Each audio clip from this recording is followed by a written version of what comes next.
হত্যা করার পরে সকাল হয়ে যায়, তাদের ডাইনিং টেবিলে বসে তারা খেজুর খায়। সেখানে একটা বইমে খেজুর ছিল। খেজুর খাওয়ার পরে তাদের কাছে একটা পিস ইয়াবা ছিল, সেই ইয়াবা তাদের ডাইনিং টেবিলে বসে সেবন করে। দুজন খুনি, তাদের নাম মুগ্ধ দাস, আরেকজনের নাম সিদ্ধার্থ। মুগ্ধ দাস এবং সিদ্ধার্থ পাশের বিল্ডিং এর উপর দিয়ে ওনাদের ছাদে আসে। ছাদে এসে, এটা বৃহস্পতিবার দিবাগত শেষ রাতে, তারা দুইজন সম্পর্কে মামাতো ভাই। ছাদে এসে ওই ছাদে বসে তারা নেশা করে, ইয়াবা সেবন করে। ইয়াবা সেবন করাকালীন গণপতি স্যার, আমাদের ভিকটিম গণপতি চক্রবর্তী স্যার যখন উপরে সাউন্ড শুনে তিনি উপরে যান। খালি গায়ে ছিলেন, কাঁধে একটা গামছা ছিল। তিনি ওদেরকে ওনার ছাদে বসে আড্ডা দেওয়ার ব্যাপারে জিজ্ঞাসা করলে, চ্যালেঞ্জ করলে, ওই দুইজন খুনি, তারা যেটা আমি কথা বলেছি আসামিদের সাথে, আসামিরা তাদের পরিচয় প্রকাশ না করার জন্য, সমাজে তাদের যেন পরিচয় প্রকাশ না হয়ে যায়, তাৎক্ষণিকভাবে ওই স্যারের গলায় যে গামছাটা ছিল সেই গামছা দিয়ে পেঁচিয়ে উনাকে সেখানে হত্যা করেন। গণপতি চক্রবর্তী স্যার যখন স্যারকে খুন করা হচ্ছে তখন উনি বাঁচার জন্য আপ্রাণ চেষ্টা করে এবং কিছু শব্দ হয়। শব্দ শুনে গণপতি চক্রবর্তী স্যারের স্ত্রী প্রীতিলতা চক্রবর্তী ওরফে ভোলা, এই ম্যাডাম উপরে আসার চেষ্টা করেন। উপরে আসার সময় ওই দুইজন খুনি উনাকে সিঁড়ির মধ্যেই গলায় গামছা পেঁচিয়ে, সেখানে ছাদের উপরে কাপড় চোপড় ছিল, পুরনো একটা গামছা পেঁচিয়ে উনাকে সিঁড়ির মধ্যে হত্যা করেন। উনার চিৎকার চেঁচামেচিতে উনার মেয়ে প্রার্থী চক্রবর্তী, বয়স 25, সে যখন এগিয়ে আসে, প্রার্থী চক্রবর্তীকে তারা খুন করে গামছা পেঁচিয়ে। খুনিদের বক্তব্যে আমি যেটা শুনলাম, প্রার্থী চক্রবর্তী মারা যাচ্ছিল না, প্রায় 4-5 মিনিট লাগে তার প্রাণ যাওয়ার ক্ষেত্রে। সেই সময় তারা রশি দিয়ে তার গলায় এবং মুখে পেঁচিয়ে ধরে।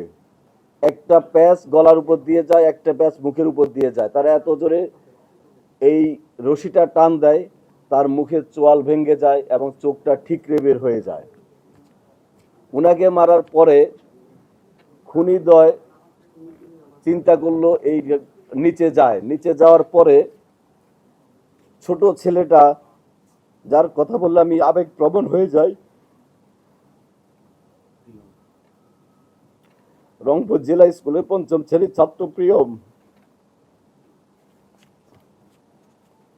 আমার ছেলের বয়সী, সেই প্রিয়মকে তারা গলায় কাপড় পেঁচিয়ে হত্যা করে এবং এক পর্যায়ে একটা বালিশ চাপা দিয়ে হত্যা করে। হত্যা করার পরে সকাল হয়ে যায়। এরপরে তারা ওই বাসায়, ছোট ছেলেটা যে রুমে ছিল সেই রুমের বাথরুমে গোসল করে। প্রথমে সিদ্ধার্থ গোসল করে, সিদ্ধার্থ বের হওয়ার পরে মুগ্ধ গোসল করে। গোসল করার পরে তাদের ডাইনিং টেবিলে বসে তারা খেজুর খায়। সেখানে একটা বইমে খেজুর ছিল। খেজুর খাওয়ার পরে তাদের কাছে একটা পিস ইয়াবা ছিল, সেই ইয়াবা তাদের ডাইনিং টেবিলে বসে সেবন করে এবং ইয়াবার আলামত আমরা পেয়েছি। ইয়াবা সেবনের পরে সকাল হয়ে যায়, জুমার দিন ছিল, তারা অপেক্ষা করতে থাকে বাইরে লোকজন যেন কমে যায়। যখন জুমার নামাজের সময় হয় তখন তারা, মুসল্লিরা নামাজে ব্যস্ত ছিল, রাস্তাঘাট ফাঁকা ছিল, দুইজন বাসার থেকে বের হয়ে সাথে লুট করে নিয়ে যায়। এর মধ্যে সিদ্ধার্থ, সে একটা স্বর্ণের দোকানের কারিগর, পিকে পাল জুয়েলার্সে 8 বছর যাবৎ স্বর্ণের কাজ করে। কাজে সে কোনটা স্বর্ণ কোনটা ইমিটেশন সে চিনে এবং একটা চুড়ি সে আগুন দিয়ে পরীক্ষা করে। আমরা যখন কালকে আলামতটা পেলাম যে একটা চুড়িকে স্বর্ণের চুড়ি কিনা পরীক্ষা করার জন্য আগুন দিয়ে টেস্ট করা হয়েছিল, তখন আমরা অনুমান করেছিলাম স্বর্ণের কাজে অভিজ্ঞ হয়তো কেউ থাকতে পারে। আমাদের সেই অনুমানটা সঠিক হয়, সিদ্ধার্থ স্বর্ণের কাজে অভিজ্ঞ। তারপরে তারা এই ঘটনাকে ডাকাতি বলে যেন পুলিশ মনে করে, সেজন্য তারা ইচ্ছাকৃতভাবে জিনিসপত্র এলোমেলো করে, অর্থাৎ তদন্তকে ভিন্ন খাতে প্রবাহিত করার জন্য ইচ্ছাকৃতভাবে এটা করে। দুপুরের দিকে তারা এখান থেকে বের হয়ে যায়। বের হয়ে যাওয়ার আগে সেই বাসায় 2টা ফোন ছিল, ফোনগুলো তারা ডিটারজেন্ট দিয়ে বালতিতে ভিজিয়ে রাখে, ফোনে যেন কোনো ফিঙ্গারপ্রিন্ট না থাকে। তারা বলেছে তাদের স্বীকারোক্তি অনুযায়ী ফিঙ্গারপ্রিন্ট যেন না থাকে, সেই উদ্দেশ্যে তারা এটা পানিতে ভিজিয়ে রাখে।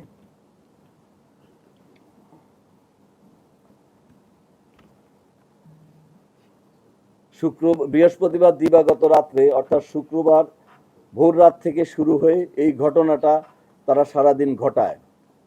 তারপরে তারা যাওয়ার সময় এই যে আমরা কিছু স্বর্ণ অলংকার ওদের দেখানো মতো উদ্ধার করেছি, এগুলো তারা নিয়ে যায়। নিয়ে ওরা মন্দিরের পিছনে একটা পরিত্যক্ত বাড়ির পরিত্যক্ত জায়গায় সেখানে রেখে দেয়। তাদের দেখানো মতে আজকে এই আলামতগুলা জব্দ করা হয়। মুগ্ধের মামাতো ভাইয়ের ছেলে সিদ্ধার্থ, অর্থাৎ তারা দুইজনে আত্মীয়। আর এই ঘটনা ঘটানোর আগে তারা একটা বাসায় বসে ইয়াবা সেবন করে, সেটা হলো সীমান্তের বাসায়। সীমান্ত খুনের সাথে ছিল না, কিন্তু সীমান্তের বাসায় তারা বসে ইয়াবা সেবন করে। ইয়াবা সেবন করার পরে তারা এই বাসার ছাদে এসে সেবন করে।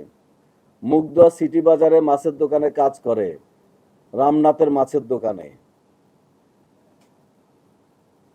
মুগ্ধের বাসার সামনে খুশি ওরফে প্রশান্ত নামক ইয়াবা ব্যবসায়ীর নাম পাওয়া গেছে, যে ইয়াবা ব্যবসা করে এবং তার থেকে ইয়াবা কিনে নেয়। প্রতি পিস 350 টাকা ধরে তারা ইয়াবা কিনে।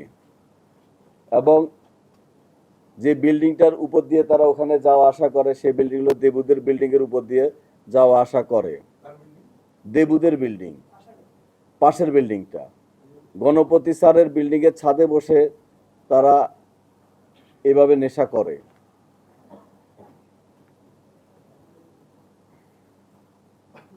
স্যারের ওয়াইফকে তারা কাকি বলে সম্বোধন করত। তো ছোট ছেলেটাকে মারার কারণ হলো সিদ্ধার্থের একটা ছোট ভাই আছে অপূর্ব। অপূর্ব এই খুন হওয়া নিষ্পাপ শিশু প্রিয়মের সাথে খেলাধুলা করে এবং প্রিয়ম এই খুনিদেরকে চিনে। প্রিয়ম এবং অপূর্ব ছোট ছোট শিশু, তারা বন্ধু বান্ধব একসাথে খেলাধুলা করে। তখন সিদ্ধার্থ সিদ্ধান্ত নেয় যে প্রিয়মকে দুনিয়া থেকে সরাই দিবে। সিদ্ধার্থ এবং মুগ্ধ দুইজনে একসাথে ঝাঁপিয়ে পড়ে নিষ্পাপ শিশুর উপর, কাপড় পেঁচিয়ে হত্যা করে, তার চোখ ঠিকরে বের হয়ে যায়, এরপরে বালিশ চাপা দিয়ে হত্যা করে।